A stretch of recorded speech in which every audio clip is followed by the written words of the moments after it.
안녕하세요. 마켓을 알려주는 남자입니다. 아마 이분처럼 다 머리를 쥐어뜯고 있는 거 아닌가 모르겠습니다.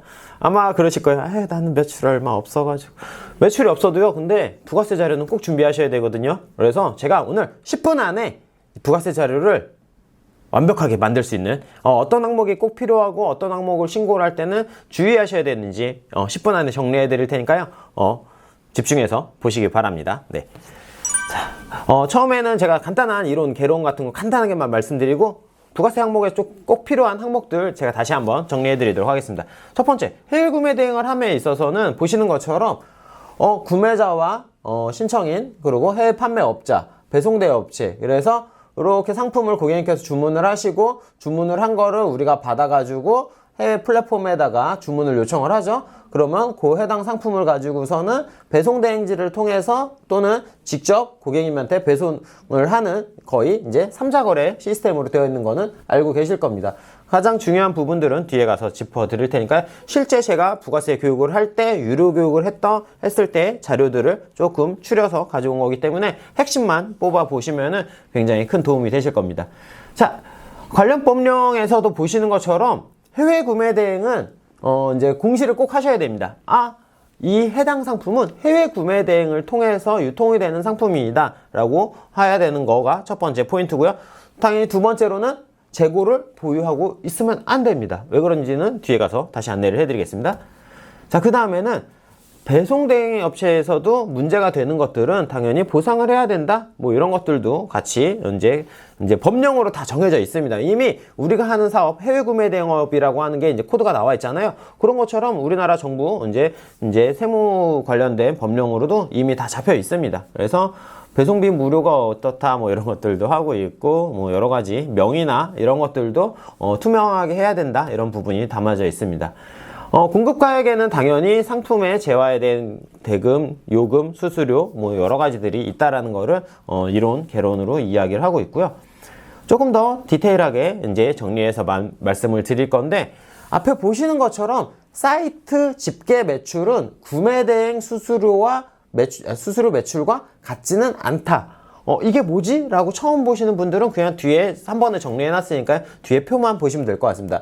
좀 더 자세하게 보시면 국세청에서도 집계되는 사이트 판매액, 우리가 판매를 하고 있는 스마트 스토어, 쿠팡, G마켓, 옥션 이런 사이트 판매액을 말씀드리고 있는 겁니다. 이 사이트 마켓 매출과 실제 우리가 신고하는 매출액은 상이하니 국세청 요청이, 소명 요청이 빈번하니까 조심하고 자료를 잘 준비를 해라. 왜냐면 이 자료는요, 국세청에서도 5년간 우리한테 다시 요청을 할 수가 있는 부분이 있기 때문에 지금 당장 안 하신다 할지라도 절대 이 부가세 자료는 5년간 꼭 보관을 하셔야 된다는 거 말씀을 드립니다. 자, 해외 구매 대행업으로 인정받기 위한 요건. 첫 번째, 해외 물품이 국내에 통관될 때 국내 구매자 명의로 통관이 구매자에게 직배송이 돼야 될 것. 이제 A라는 사람을 B라는 사람한테 보내버리면은 이제 밀수나 이제 통관법상 이제 문제가 될 수 있는 게 있기 때문에 꼭 구매하신 손님이 그러다 보니까 중간에 배송지를 바꾸는 것도 원칙적으로는 불가능합니다. 그런 거 알아두시면 될 것 같고요. 두 번째, 국내 창고 등의 보관 장소가 없고 별도로 재고를 보유하지 않을 것. 그러니까 미리 상품을 우리나라 소매업 하시는 분들처럼 국내를 재고를 보유하고 있거나 어디 한 군데에다가 재화가 있는 경우에는 구매 대행이라고 하는 서비스업의 인정을 받지를 못하기 때문에 이렇게 될 경우에는 재고가 있을 때는 도소매업으로 간주가 되기 때문에 부가세 항목이 이제 정리하는 방식이 달라집니다. 세 번째, 판매 사이트에 해외 구매 대행을 명시할 것. 판매 사이트, 스마트 스토어, 쿠팡, G마켓, 옥션, 인터파크, 이런 팀원, 이런 이제 오픈마켓을 통한 이제 유통을 할 때는 꼭 해외 구매 대행임을 명시를 해야 된다. 자, 네 번째, 주문건별로 구매 대행 수수료를 산출을 하고 해당 산출 근거 및 증빙들을 보관할 것. 그러니까 상품을 만약에 3만원짜리를 팔았는데 2만원이 우리가 원가였고 만원이 우리가 이익이 된다 라고 하면 그 자료에 대한 거를 소명 자료를 꼭 증빙을 보관을 해야 된다. 요거는 개인적으로 제가 다시 한번 말씀드리면 왜 그러냐면은 국내 도소매를 할 때는요, A 사이트에서 구매를 하거나 B 업체에서 구매를 할 때 카드든 현금이든 부가세를 받잖아요. 그래서 신고가 자동으로 집계가 되는데 해외에서 구매한 거는 우리가 알리익스프레스라든지 타오바오에서 구매하는 내역이 전산상 같이 이렇게 업무 협조가 안 돼 있기 때문에 우리가 따로 보관을 해야 돼요. 그래야지 이제 부가세로서 우리가 매출 신고를 할 때 해외 구매 대행으로서 인정을 받을 수 있기 때문에 꼭 자료를 준비를 해 두셔야 됩니다. 자, 업종 코드가 아마 지금 최근에 하시는 분들은 크게 뭐 문제가 없을 것 같아요. 이게 20년도에 신설되면서 21년도에 굉장히 혼선이 있었어요. 왜냐면은 기존에는 72101 코드라고 해서 서비스업 코드에서 서비스업 파트에서 살짝 거기 우리가 편승해서 갔었는데 21년도부터는 525105라고 하는 해외 직구 판매 대행업이라는 코드가 신설이 됐거든요. 그래서 525105 코드와 추가로 주업종, 부업종은 상관이 없습니다. 전자상거래업 코드 525101 코드를 같이 넣어야 됩니다. 왜냐면 우리가 해외 구매 대행을 하는데 이거를 직접 우리가 구매를 해서 고객님들한테 뭐 직접 오프라인으로 유통하는 경우는 없잖아요. 대부분 우리가 인터넷에 판매를 하잖아요. 그렇기 때문에 전자상거래업 코드를 같이 두 코드를 꼭 해야 된다는 이야기고요.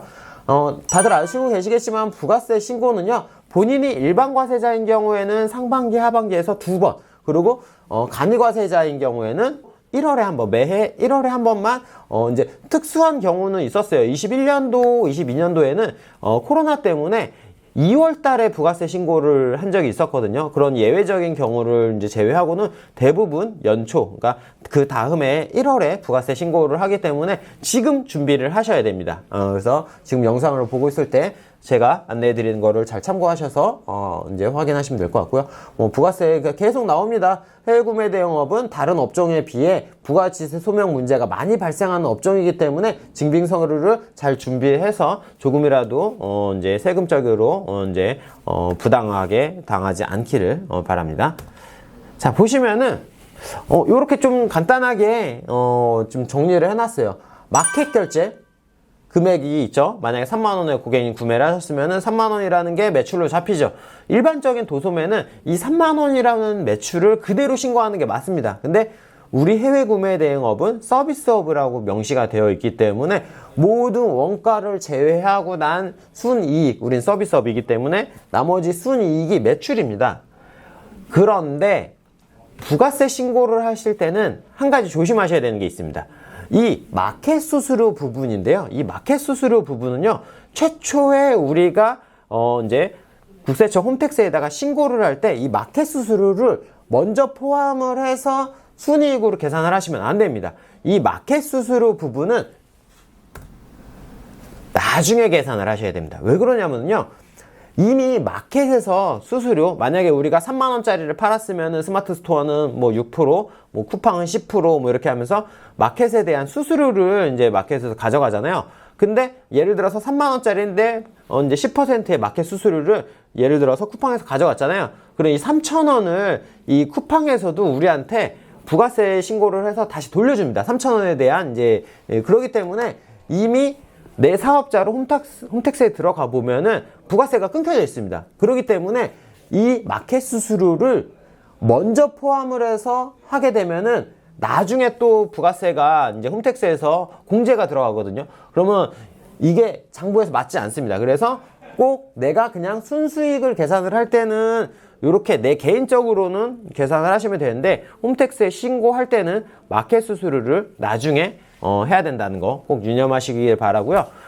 그래서 어떤 항목이 필요한지 제가 쫙 정리가 되어 있습니다. 그래서 요거 정지하셔가지고 이제 캡처를 하셔가지고 어떤 게 필요한지 본인이 알고 있는 거랑 조금 상의할 수 있습니다. 본인이 알고 있는 게 100%는 아니고 저 또한 100%는 아니지만 제가 36개의 사업자를 운영을 하면서 제 세무사 친구분들, 회계사 친구분들과 2중, 3중으로 이제 검토를 받고서는 최종 확정된 부분을 안내를 하고 있기 때문에 참고하셔서 보시기 바랍니다. 첫 번째, 실결제 금액입니다. 당연히 실결제 금액은 마켓에서 고객님께서 구매하신 실결제 금액이 필요하겠죠?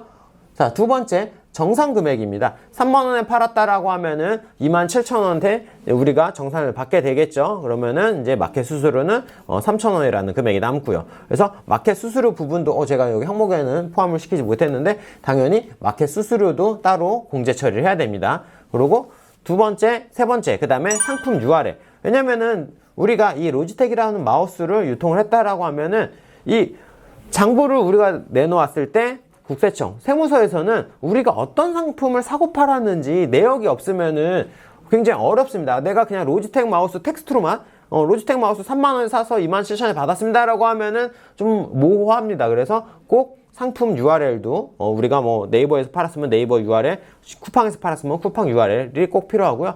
해당 마켓에 당연히 주문 번호, 그리고 상품명, 그리고 옵션, 그리고 수량 여기까지 다 필요합니다. 그리고 이 부분 조금 모호한 부분인데 구매자, 수령자 주소, 개인 통관 고유 부호 맞아요. 이거는 최근에 개인정보보호법 때문에 다 보관을 하면 안 되지만 실명으로 다 보관하면 안 되고요. 그러니까 뭐 홍길동이면 홍땡동 해가지고 이렇게 별표를 해가지고 이미 마켓에서는 스마트 스토어 같은 경우에는 한 달이 지나면은 구매 완료 후에 자동으로 고객님 자료가 별땡땡땡 하는 거를 보실 수 있거든요. 그런 식으로 우리도 별땡땡으로 보관을 하시면 됩니다. 왜 근데 구매자와 수령자를 따로 있어야 되나요? 라고 할 수 있는데 실제 해외 구매 대응은 앞전에 말씀드린 것처럼 실제 수령하시는 분의 이제 DB를 가지고서는 세금 신고를 하는 게 맞기 때문에 구매자와는 상관이 없고요. 수령자 기준으로 하셔야지 해외 구매 대행으로서 맞습니다. 그래서 수령자 주소, 개인 통관 고유 부호 이것도 세무서마다 굉장히 상이한데 이 통관 고유 부호가 없으면은 이 세금 추적이 이 통관 내역을 추적이 안 됩니다. 그래서 일부 세무서에서는요 꼭 개인 통관 고유 부호를 확인해 달라고 합니다. 근데 이거를 또 정보를 수집해 놓으면 개인정보보호법 위반인데 좀 이게 조금 모호합니다. 근데 일단은 개인정보보호법은 개인정보보호법이지만 또 세무서에서는 이 부분이 필요하다라고 하기 때문에 꼭 같이 보관하시기를 부탁드리고요. 요거는 이제 국내 마켓 기준이라고 보면은 이제 파란색 글씨로 되어 있는 부분은 이제 우리는 해외 구매 대행이잖아요. A라는 상품을 이 마우스를 3만원에 샀는데 팔았는데 27,000원에 사오게 되잖아요. 그러면은 27,000원에서 어디서 어떻게 사왔는지를 다 남겨놔야 돼요. 그래서 언제 구매했는지랑 구매 URL, 우리가 알리에서 샀으면 알리 URL, 타오바오에 샀으면, 왜냐면 이 또한 없으면은 야 네가 어떤 거를 어떻게 했는지 장부를 조작한 거 아니야? 라고 할 수 있거든요. 그래서 구매 URL 꼭 남겨두셔야 되고요. 구매 사이트에서 만약에 타오바오 했으면은 타오바오 오더 넘버, 알리익스프레스 했으면 알리익스프레스에서 이제 오더 넘버, 그리고 14번째로 구매 가격. 이게 만약에 우리가 뭐 2만원에 샀을 수도 있고 15,000원에 샀을 수 있는데 대부분 그런 분들이 있더라고요. 그냥 원화로 계산해서 이미 입력해 두신 분들이 있으신데 그렇게 해도 무방하나 꼭 필요한 거는 환율이 꼭 있으셔야 됩니다. 왜냐면은 국세청에서는 환율이 등락폭이 예를 들어서 연초에는 막 저렴할 때는 환율이 1,200원일 때도 있고 막 비쌀 때는 환율이 1,400원일 때도 있거든요. 이렇게 되면은 구매 원가가 10% 이상 이제 차이가 나기 때문에 이러면은 부가세 자료로서 인정을 받지 못합니다. 그래서 원화로만 해두시면 안 되고요. 될 수 있으면은 현지화로 US 달러면 US 달러, 위안화면 위안화 해놓고 꼭 같이 환율을 그 날짜도 같이 기재를 하셔야 됩니다. 당연한 겁니다. 구매 날짜에 이제 환율도 같이 기재를 해두셔야 되고요. 그 다음에 16번째로 카드사 준비를 해 두셔야 돼요. 왜냐면은 내가 복수로 카드를 뭐 국민카드, 현대카드 여러 군데 쓰실 수 있으시잖아요. 그렇기 때문에 어디 카드사에서 구매를 했는지 꼭 남겨두셔야 됩니다. 예전에는 좀 더 꼼꼼하게 하시는 분들은 구매 카드사에 뭐 이제 구매 결제 승인 넘버까지 두시는 분들도 있으셨는데 이거는 선택입니다. 저는 그렇게 추천드리지는 않고요. 그럼 마지막으로는 송장 넘버입니다. 왜냐면은 우리가 이거를 뭐 만약에 타오바오로 이용했다고 하면은 배송대행지 이제 넘버가 있겠죠. 거기에서 송장이 나오니까 그 송장을 실 고객님한테까지 직접 전달이 잘 됐는지를 보기 위해서 송장 넘버가 필요하고, 당연히 배송 대행지를 이용하시는 분들은 배송 대행지 수수료도 같이 기재를 해 두셔야지 완벽한 이 부가세 해외 구매 대행 부가세 자료가 준비가 되기 때문에 기타 이제 부족한 부분들은 다시 한번 댓글로 남겨주시면 좋을 것 같고, 저도 오픈 카톡방을 만들어 가지고 부가세 자료뿐만 아니라 해외 구매 대행을 하시는, 제가 특히 또 이제 중국 구매 대행을 하고 있기 때문에 이 분야에 대해서 궁금한 거 있으시면 언제든지 편하게 오셔서 물어보시면 도움드리도록 하겠습니다.